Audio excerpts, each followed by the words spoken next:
I am on page 39 of the the exercise book. And I don't like scrunching things up like this, but for those of you who may want to print this, I'm trying to squeeze it into a smaller space. So bear with me on that. And this is probability of compound events. A spinner has 6 equal sections. 2 sections are red, 3 sections are blue, and 1 section is green. What is the probability of spinning a red section twice in a row? So I'm just going to sketch the spinner. I'm not going to color it this time, but we have 6 sections. So let me draw in a letter Y, and then we'll split each of those in half. Pretend that all of those are the same size. I'm not a very good artist. But we have 2 red sections. We have 3 blue and only 1 green. And we want the probability of spinning a red section and then another red section. This is independent probability because the first spin does not have any influence on the second spin. So we have 1 red out of 6, no, we do not.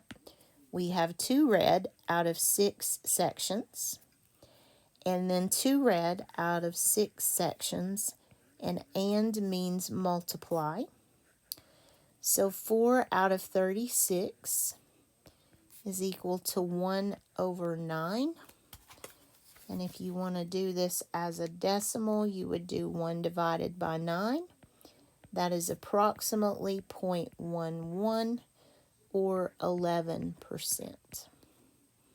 So I like answer A on this one.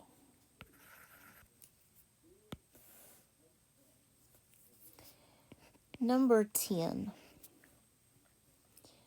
Another spinner has 12 equal sections. So I'm going to draw a spinner. I'm going to cut it in half, and then in fourths, and then cut those into thirds. And pretend that everything is nice and equal, even though it isn't. If it's true probability, it should be nice and equal. But at least we have 12 sections that are kind of, sort of, somewhat equal.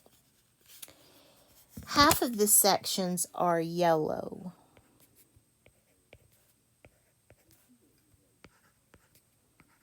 Half of 12 is 6. The rest are divided evenly between gray and purple.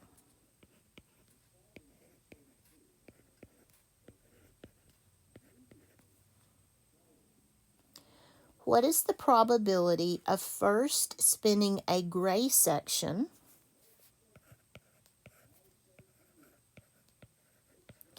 followed by a purple section? Again, this is independent probability because when I spin a gray one, I don't take it away. It's there to spin again if it so happens to fall that way. So the gray, out of 12, there are 1, 2, 3 gray. And out of 12, there are 1, 2, 3 purple. And means multiply. So 9 over 144. You could also cancel there, and I'll show you how to do that. But let me reduce the 9 over 144 to 1/16, which equals 0.0625. So that is 6.25%. Not very good odds on that one. If you wanted to multiply this without a calculator, this is how I would encourage you to do it. Cancel 3 and 12 to 1 and 4, 3 and 12 to 1 and 4, and you get 1 over 16. So that is the same either way. But for my answer, I like A, 1/16. And you never know if they're going to give you decimals or fractions, so you need to know how to do all of them. But that one was a fraction. Number 11. When I was in school, I had to give them all three ways. Even if my answer was correct and I didn't use all three forms, we lost credit for that. So that was a long time ago, though. All right, if you roll a number cube labeled 1 through 6 30 times, which outcome is most likely to occur? This is a good question. Let me go back and make a picture of my die, and we just need 1 this time because we're only rolling 1, not 2 of them, although I suspect we might get that in a minute. Maybe not, but we'll see. Okay, A says the probability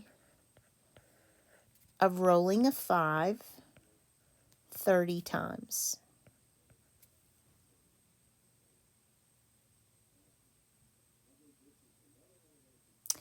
How do I want to do this? Do I want to go into all of that?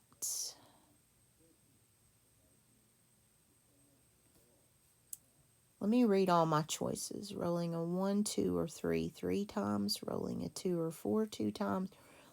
Okay, I'm going to look at the answer to see how they explain this one so that I know I don't want to get us bogged down in weeds. So this is page 39. Let me just check what I've done. Number 9 is A and number 10 is A. Number 11. I'm reading.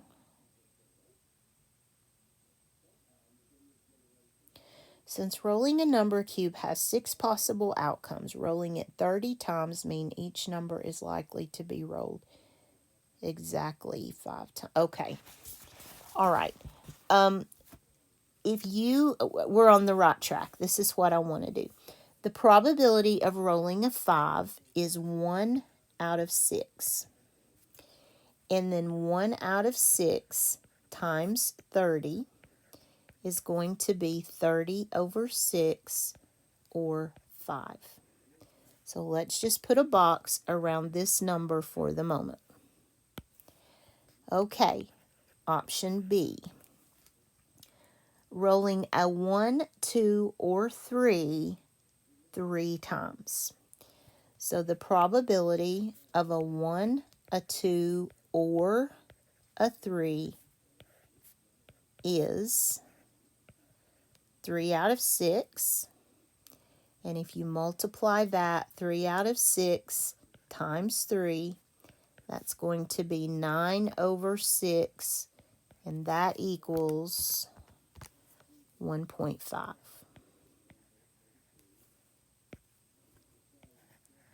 So let's put that number in the box. Rolling a 2 or a 4 2 times. 2 or 4, that means we add those probabilities. A 2, there's 1, and a 4, there's 1, so that's 2 possibles out of 6. And 2/6, I can't say that word, times 2 is 4 over 6. And if you divide that through, you're going to get 0.66 repeating.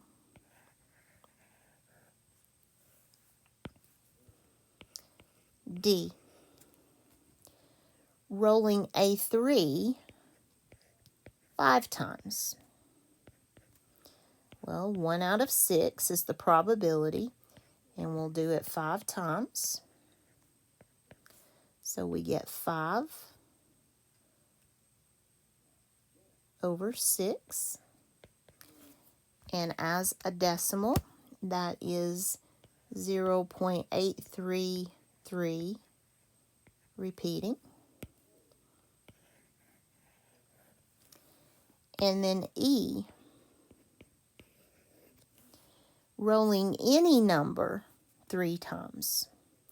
Well, any number, the probability is 1 over 6 because they're all equally likely. And 3 over 6 is 0.5 as the decimal. The question is, which outcome is most likely to occur? Well, it's going to be A, because of the fact that you're rolling it 30 times. That many times is going to affect your probability. And that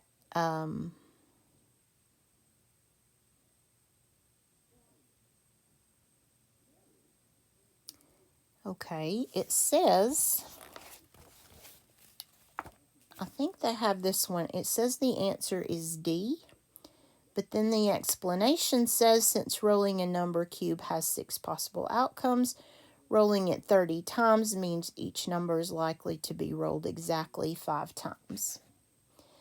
I think the answer we want is A, based on their explanation, because this is the bigger number. I think they've just chosen the wrong letter, because their explanation is right. It's just that they chose this answer, which doesn't match up to their explanation. So I'm going to stick with A on that one. All right, number 12.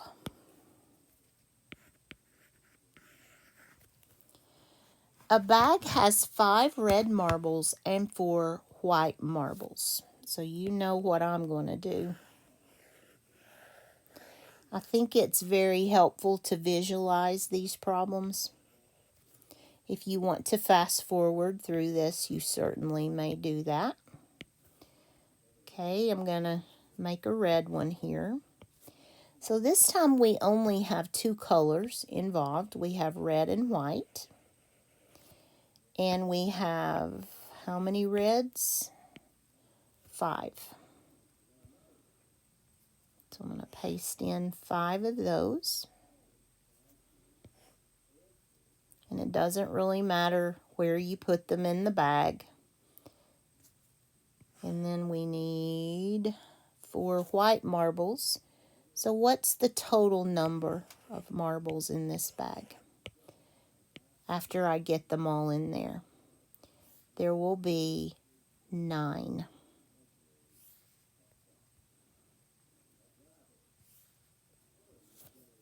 Okay. Aaron draws a marble, sets it aside, and draws a second marble. So he does not put it back in the bag.